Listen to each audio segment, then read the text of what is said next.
It's time, ఇదే సమయం. What is your week spot? నీలో ఉన్నటువంటి బలహీనమైన స్థితి లేక బలహీనమైనటువంటి అంశం ఏంటి? ఏళ్ల క్రితము గ్రీక్ మిథాలజీలో ఒక విషయాన్ని వారు చెప్పేవారు. అకిలిస్ అనేటువంటి ఒక వీరుడు, యోధుడు తిరుగులేనటువంటి వానిగా తయారయ్యాడు. అతన్ని ఎవ్వరు కూడా జయించలేరు. అతడు అజేయుడు. అతన్ని ఎవ్వరూ చంపలేరు. ఎందుకంటే అతన్ని మరణం అనేది ఏ రూపంలో కూడా తాకలేదు. అతని దేహాన్ని ఏది కూడా ఛేదించలేదు. దానికి ఒక కారణం ఉంది. అతని తల్లి అయినటువంటి థేటిస్ బాలుడుగా ఉన్నప్పుడు అకిలిస్ మడిమ పట్టుకొని స్టిక్స్ అనేటువంటి నదిలో అతన్ని పూర్తిగా ముంచినప్పుడు వారి యొక్క విశ్వాసం ఏంటంటే ఆ నదికి ఒక మహత్తరమైన శక్తి ఉంది. ఆ నీటిలో మునిగినటువంటి దేహము ఏ విషయం చేత, వస్తువు చేత కూడా ఛేదించబడదు. అంటే ఆ వ్యక్తికి మరణం ఉండదు. ఆమె ఆ రకంగా అకిలిస్ని ముంచి తీసింది కనుక అతడు ఆ రకంగా తయారయ్యాడు అని వారు చెప్తారు. అయితే దీంట్లో ఒక పొరపాటు జరిగింది. ఆమె బిడ్డ మడిమను పట్టుకొని నీటిలో ముంచినప్పుడు దేహమంతా మునిగింది, కానీ పైన మడిమ భాగం మాత్రం నీటిలోకి వెళ్ళలేదు. చేతిలోనే ఉండిపోయింది. ఆ భాగం మునగలేదు. ఎన్నో సంవత్సరాలు ఎదురు లేనటువంటి వీరునిగా కొనసాగిన అకిలిస్ని ఒక రోజున ఒక వ్యక్తి అతని బలహీనత ఎక్కడుందో, అతని వీక్ స్పాట్ ఎక్కడుందో గుర్తించి అతని యొక్క మడిమకు విషమ బాణాన్ని కొట్టాడు. దాంతో అకిలిస్ చనిపోయాడు. ఇక అప్పటి నుండి ప్రపంచంలో ఒక ఫ్రేస్ని వాడతారు, అకిలిస్ హీల్ అని. అంటే అకిలిస్ యొక్క మడిమె అది బలహీనమైనటువంటి స్థితిని సూచించే విషయంగా మారిపోయింది. ప్రతి మనిషికి అకిలిస్ హీల్ అనేది ఉంటుంది. మనం ఒప్పుకున్నా ఒప్పుకోకపోయినా లోకంలో, విశ్వంలో అనేక రకాలైనటువంటి వీక్ స్పాట్స్ ఉన్నాయి. యూనివర్స్ని మీరు తీసుకుంటే సైంటిస్టులు వీక్ స్పాట్స్ గురించి మాట్లాడతారు. మనం కంట్రీస్ని తీసుకుంటే కంట్రీస్లో ఉన్నటువంటి వీక్ స్పాట్స్ గురించి మాట్లాడొచ్చు. మన వస్తువులను తీసుకుంటే వాటికి వీక్ స్పాట్స్ మనకు తెలుసు. అంశాలలో వీక్ స్పాట్స్ మనకు తెలుసు. ఆర్గనైజేషన్స్కి వీక్ స్పాట్స్ ఉంటాయి. గవర్నమెంట్స్కి వీక్ స్పాట్స్ ఉంటాయి. ట్రెడిషన్స్లో వీక్ స్పాట్స్ ఉన్నాయి. కల్చర్లో వీక్ స్పాట్స్ ఉన్నాయి. అలాగే టెక్నాలజీలో ఎన్నో వీక్ స్పాట్స్ ఉన్నాయి. మీడియాలో వీక్ స్పాట్స్ ఉన్నాయి. జంతువుల్లో కూడా వీక్ స్పాట్స్ ఉన్నాయి. మనుషుల్లో కూడా వీక్ స్పాట్స్ ఉన్నాయి. మతాల్లో వీక్ స్పాట్స్ ఉన్నాయి. సో వీక్ స్పాట్స్ లేనటువంటిది విశ్వంలో సూర్యుని కింద ఏది లేదు. ఎందుకంటే మనం ఉన్నటువంటి లోకము ఆ రకమైనటువంటి లోకం. అంగీకరించినా అంగీకరించకపోయినా ఇదొక నగ్న సత్యం. గొప్ప వ్యక్తులు కూడా చాలాసార్లు వారి జీవితంలో పతనమైపోవడానికి కారణం ఏంటంటే వారి యొక్క వీక్ స్పాట్స్ని వారు చూడకపోవడం, వాటిని వారు సరిదిద్దుకోకపోవడం. ఆల్బర్ట్ ఐన్స్టైన్ అనేటువంటి ప్రముఖ మేధావి శాస్త్రవేత్త, సైన్స్లో ఎంత గొప్ప వ్యక్తో ఆయన యొక్క ఫ్యామిలీ లైఫ్లో అంత బలహీనమైనటువంటి వ్యక్తిగా చరిత్రలో మిగిలిపోయాడు. సైన్స్ని ఎంత ప్రేమించాడో దాంట్లో కాసింత 1% కూడా తన భార్యను ప్రేమించలేదు. సైన్స్కి తన్ను తాను అప్పగించుకున్నాడు, కానీ తన కుటుంబానికి ఏమాత్రం తన్ను తాను ఇవ్వలేదు, షరతులు పెట్టాడు. అందుకనే ఒక బ్యాడ్ ఎగ్జాంపుల్గా, హస్బెండ్గా మారిపోయి మిగిలిపోయాడు. మనకు ఇంగ్లాండ్ ప్రైమ్ మినిస్టర్ అయినటువంటి విన్స్టన్ చర్చిల్ గురించి తెలుసు. 2వ ప్రపంచ యుద్ధ సమయంలో ఆయన యొక్క తెలివితేటలు యుద్ధాన్ని ఆయనకు అనుకూలంగా మార్చేశాయి. ఆయన జయించేటట్టు సహకరించాయి. ఈయనకి ఒక వీక్ స్పాట్ ఉంది. బాగా స్మోక్ చేస్తాడు. ఎంత ఎక్కువగా స్మోక్ చేస్తాడంటే అది లేకుండా బ్రతకలేడు. ఒకసారి ఆయన ఏరోప్లేన్లో ప్రయాణం చేయాల్సి వచ్చినప్పుడు వారు ఆయనతో చెప్పారు, మీకు ఎమర్జెన్సీలో ఆక్సిజన్ సరిగ్గా లేనటువంటి సమయంలో మీకు ఆక్సిజన్ మాస్క్ పెట్టాల్సి ఉంటుంది, దాన్ని పెట్టుకోవాలి అని. అప్పుడు విన్స్టన్ చర్చిల్ ఏం చేశాడో తెలుసా? ఆక్సిజన్ మాస్క్ పెట్టుకొని కూడా స్మోక్ చేసే రీతిలో దాన్ని తయారు చేయించుకున్నాడు. సో ఎంత పెద్ద వీక్ స్పాట్ ఆయనకుందో మనకు అర్థమవుతుంది. హిట్లర్ అనేటువంటి ఈ గొప్ప నాజీ నాయకుడిగా పేరుగాంచినటువంటి వ్యక్తి, ఆయనలో ఉన్నటువంటి గొప్పతనం ఏంటి? ఆయన ఒక గ్రేట్ మొబిలైజర్ ఆఫ్ మెన్. మనుష్యులను లక్షల కొలదిగా తన హయాములో ఒక్క చోటకి తన యొక్క అధికారం కిందికి సమకూర్చుకునే శక్తి కలిగిన వాడు. But at the same time ఆయనలో ఉన్నటువంటి వీక్ స్పాట్ ఏంటంటే ఆయన మాస్ మర్డరర్ కూడా. సో ఈ రకంగా చెప్పుకుంటూ పోతే great men had their weak spots and those weak spots became their elimination things are their terminal things in life. మనము చాలాసార్లు వీటి గురించి పెద్దగా ఆలోచించం. మనలో వీక్ స్పాట్ ఉంటే అది మనలను ఆ లిమిటేషన్లో పెట్టేస్తుంది. మనలో ఉన్నటువంటి పొటెన్షియల్ని, మనలో ఉన్నటువంటి కేపబిలిటీని, మనలో ఉన్నటువంటి టాలెంట్ని, మనలో ఉన్నటువంటి రీసోర్సెస్ని మనము సరిగ్గా సక్రమంగా వాడకుండా మనల్ని అడ్డుకుంటుంది. కనుక మనము మన యొక్క వీక్ స్పాట్స్ని తెలుసుకోవడం అవసరం. నీ యొక్క వీక్ స్పాట్ ఏంటో నీకు తెలుసా? ఒకవేళ తెలిస్తే నీవు దాని గురించి తీవ్రంగా ఆలోచిస్తున్నావా? దాని గురించి కేవలం ఆలోచన మాత్రమే చేస్తున్నావా, లేకపోతే దానిని ఏ రకంగా తొలగించుకోవాలి అని నీవు ప్రయాస కూడా పడుతున్నావా? కొంతమంది వారి యొక్క వీక్ స్పాట్స్ని తెలుసుకుని వాటిని వదిలేస్తారు, వాటి జోలికి వెళ్ళరు, వాటిని ఏమీ చెయ్యరు. కొంతమంది వాటి గురించి ఏదో ఒకటి చేద్దాం అనుకుంటారు.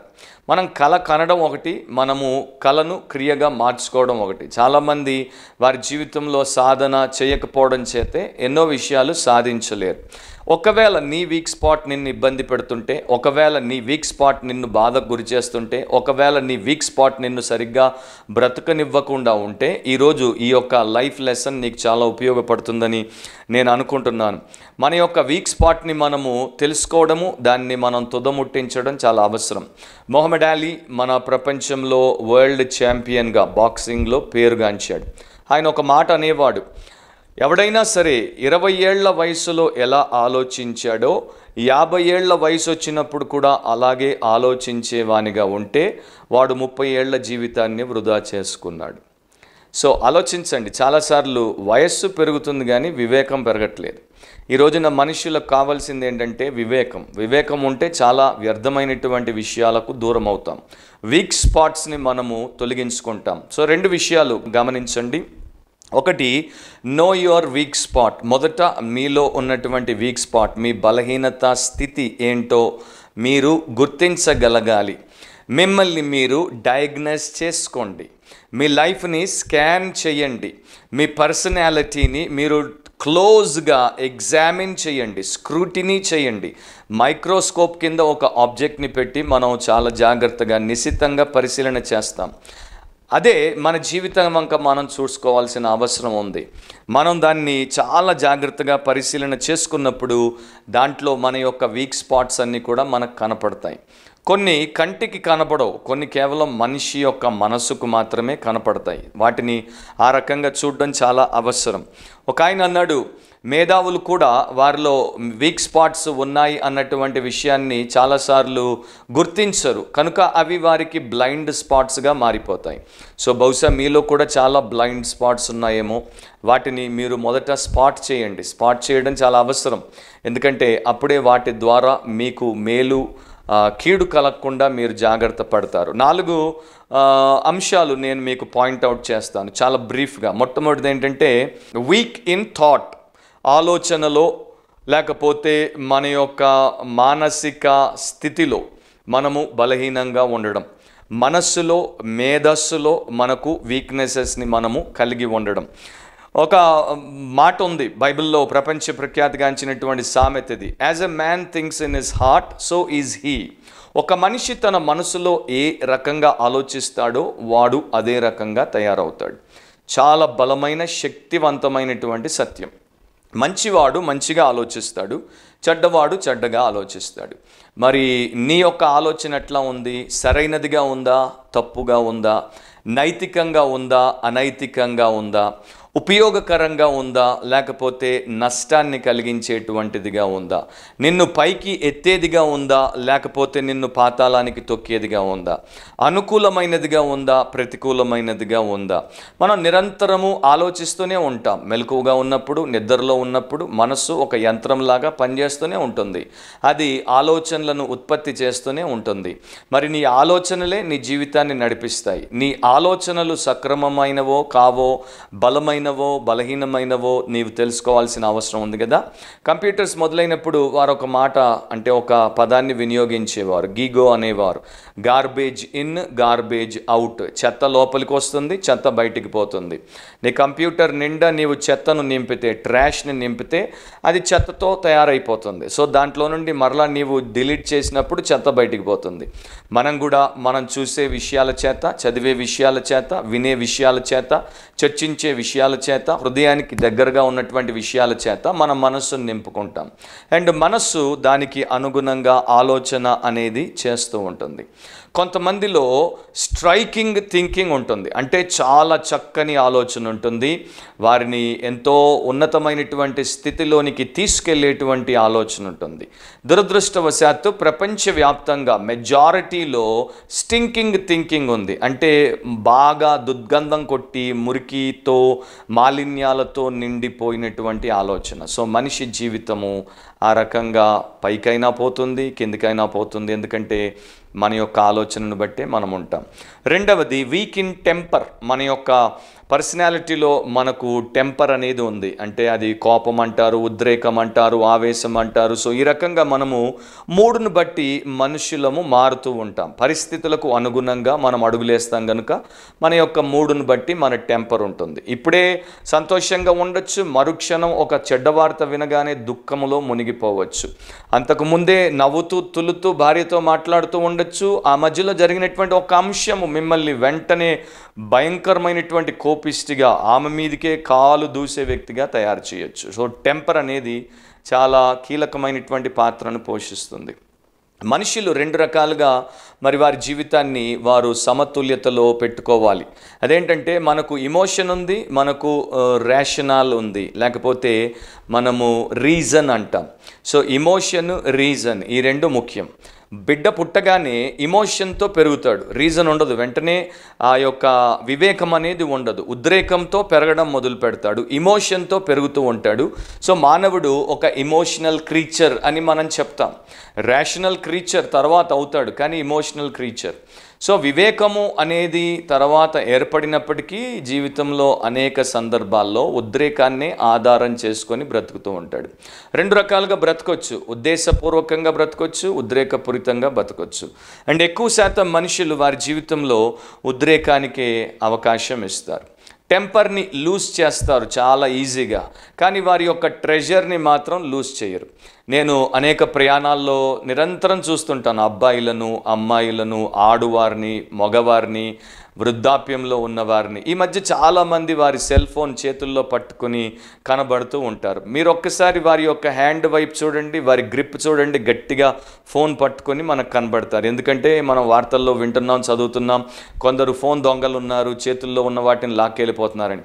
సో అందరూ ఫోన్ని చూపిస్తారు, వారి సైజ్ ఎంతో ఫోన్ది చూపిస్తారు, కానీ గట్టిగా పట్టుకొని ఉంటారు. సో ట్రెజర్ని గట్టిగా పట్టుకుంటాం, కానీ టెంపర్ని చాలా లూజ్గా పట్టుకుంటాం. ఎక్కడ పడితే అక్కడ, ఎవరితో పడితే వారితో దాన్ని మనం లూజ్ చేస్తూ ఉంటాం. ఆ రకంగా మనం ఉన్నప్పుడు మన జీవితాన్ని మనము కుదేలు చేసుకుంటామే తప్ప దాన్ని మనం సక్రమంగా పెట్టుకోం. సో అది రెండవ విషయం అన్నమాట. మీ వీక్ స్పాట్ మీ హాట్ స్పాట్గా మారకుండా మీరు జాగ్రత్త పడాలి. మూడవది వీక్ ఇన్ టంగ్. నాలుక అనేది ఎటు పడితే అటు ఆడుతుందని పెద్దలు ఎప్పటి నుండో చెప్తూ వచ్చారు. సో అదే విషయాన్ని మనము ఇక్కడ జ్ఞాపకం చేసుకుంటాం. మానవుడు అన్నింటినీ సాధువు చేయగలడు, చేశాడు, కానీ నాలుకను సాధువు చేయజాలకపోయాడు అని కూడా ఒక సత్యంలో రాయబడి ఉంది. మనిషి పశువులను అండ్ మనిషి సాధనాలను, మనిషి గొప్ప గొప్ప నౌకలను తన యొక్క అదుపులో పెట్టుకున్నాడు, కానీ తన నోట్లో ఉన్నటువంటి నాలుకను తన ఆధీనంలో ఉంచుకోలేడు. అందుకనే ఒక మాట అంటారు, ఎవడైనా సరే తన నాలుకను అదుపు చేసుకోలేకపోతే వాడి జీవితము అంతా కూడా వ్యర్థము అని. సో నీ జీవితంలో నీకు బహుశా బలహీనత అనేది నాలుకలో ఉందేమో, టంగ్లో ఉందేమో. రెండు రకాలుగా మనుషులు మాట్లాడుతూ ఉంటారు. ఒకటి టాకింగ్ టైట్ అని అంటాను. టాకింగ్ టైట్ అంటే లూజ్ టాక్ లేకుండా ఉండడం. టాకింగ్ టైట్ అంటే కేర్ఫుల్గా మాట్లాడడం. రెండవదేమో టాకింగ్ రైట్ అంటే కరెక్ట్గా మాట్లాడడం. సో మనం మాట్లాడినప్పుడు మన మాటలు ఎవరు వింటున్నా, మన సొంత కుటుంబ సభ్యులు, మన స్నేహితులు, మన మిత్రులు, అపరిచితులు, లేకపోతే ఇంకొకరు ఎవరు వింటున్నా కూడా మనం ఈ రెండింటిని ఉపయోగించాలి. వీ షుడ్ టాక్ టైట్ అంటే లూజ్ టాక్ ఉండకూడదు. రెండవది వీ షుడ్ టాక్ రైట్, దాంట్లో ఏ చెడు మరి అక్రమము ఉండకుండా మనం చూసుకోవాలి. కానీ చాలామంది ఆ రకంగా ఆలోచించరు కనుక నాలుకను మెషిన్ గన్ లాగా వాడేస్తూ ఉంటారు. సోక్రటీస్ దగ్గరికి ఒక యవనస్తుడిని ఒక ఆయన పంపాడు. మంచి ఒరటోరియల్ స్కిల్ నేర్పించమని.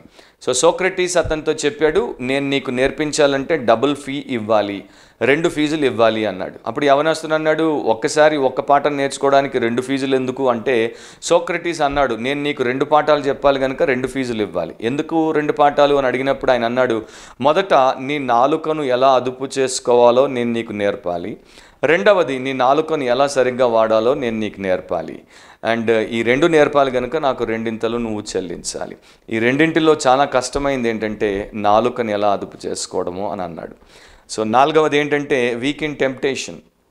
మనుషులకు వీక్ స్పాట్స్ ఉంటాయి. కొంతమంది లిక్కర్ విషయంలో వీక్గా ఉంటారు, కొంతమంది సెక్స్ విషయంలో వీక్గా ఉంటారు, కొంతమంది క్యాష్ విషయంలో వీక్గా ఉంటారు, కొంతమంది ఈగో విషయంలో వీక్గా ఉంటారు, కొంతమంది జూదం విషయంలో వీక్గా ఉంటారు, కొంతమంది రేసుల విషయంలో వీక్గా ఉంటారు, కొంతమంది అమ్మాయిల విషయంలో వీక్గా ఉంటారు, మరి కొంతమంది ఇంకో విషయంలో వీక్గా ఉంటారు. సో టెంప్టేషన్ అనేది కామన్ థింగ్ అనమాట. మనుషులందరికీ సాధారణంగా శోధన ఎదురవుతుంది. ప్రపంచంలో ఉన్నటువంటి ప్రతి ఒక్కడు ఏదో ఒక విషయంలో ఏదో ఒక సమయంలో శోధించబడతాడు.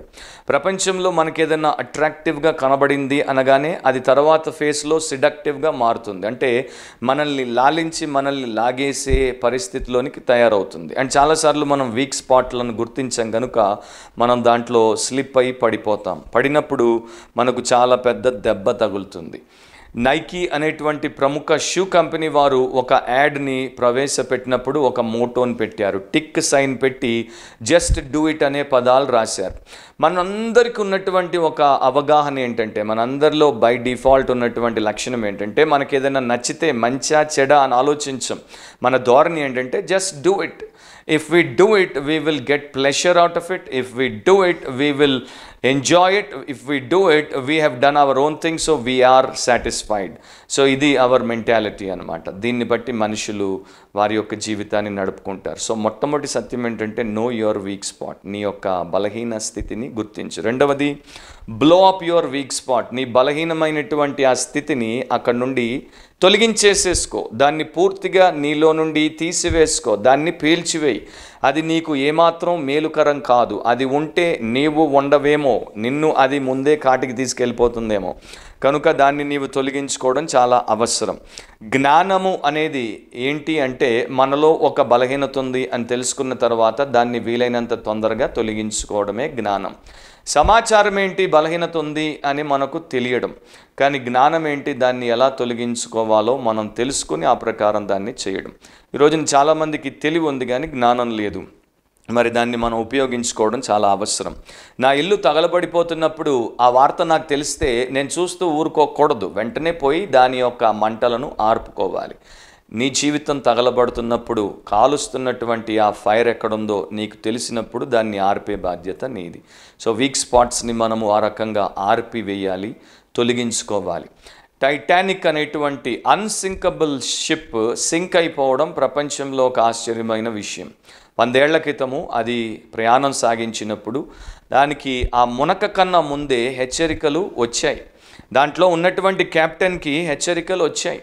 అది ప్రమాదానికి గురవుతుందని, దాని ముందు ప్రమాదం పొంచి ఉందని, అది మునిగే ప్రమాదం ఉందని ఆయనకు హెచ్చరికలు వచ్చాయి. కానీ ఆయన వాటిని పెడచెవిన పెట్టాడు. వాటిని ఏమరపాటుతో వదిలేశాడు. టోటల్గా నెగ్లెక్ట్ చేశాడు. అసలు అలాంటిది జరిగే ప్రసక్తే లేదు అనుకున్నాడు. కానీ చివరికి జరగాల్సిన ప్రమాదం జరిగి సముద్రపు నీరు టైటానిక్ లోపలికి వచ్చి ఆయన మడిమల దాకా వచ్చినప్పుడు కానీ ఆయనకు మతి రాలేదు. అప్పటికి జరగాల్సిన ప్రమాదం జరిగిపోయింది. అందరికీ తెలుసు, ది అన్సింకబుల్ షిప్ అనేది సింక్ అయిపోయింది. ఇప్పుడు సముద్రపు అట్టడుగునుంది. నా ప్రియ మిత్రులారా, it's time for us to check on our selves. మన మీద మనము మరి నిఘా పెట్టడం అవసరము. ఇదే దానికి సమయము. రెండవది, మనల్ని మనము కరెక్ట్ చేసుకోవడానికి ఇదే సమయము. మన జీవితాన్ని మనము చక్కదిద్దుకోవడానికి ఇదే సమయము. కనుక ఈ సమయం పోతే మరొక సమయం వస్తుందో లేదో మీకు తెలియదు, నాకు తెలియదు. అవకాశం పోతే మరొక అవకాశం వస్తుందో లేదో మీకు తెలియదు, నాకు తెలియదు. అండ్ సత్యం చెప్తోంది, ప్రతిదానికి సమయం ఉంది. దేని సమయంలో దాన్ని మనం చేయాలి. సో చక్కబెట్టుకునే సమయం కనుక మీలో వీక్ స్పాట్స్ ఉంటే వాటిని గుర్తించండి, వాటిని పూర్తిగా నాశనం చేయండి. అవి మిమ్మల్ని నాశనం చేయకముందు. So it's time for us to take action. మనము ఇక దీన్ని క్రియ రూపంలోనికి తీసుకురావడానికి ఇదే సమయం.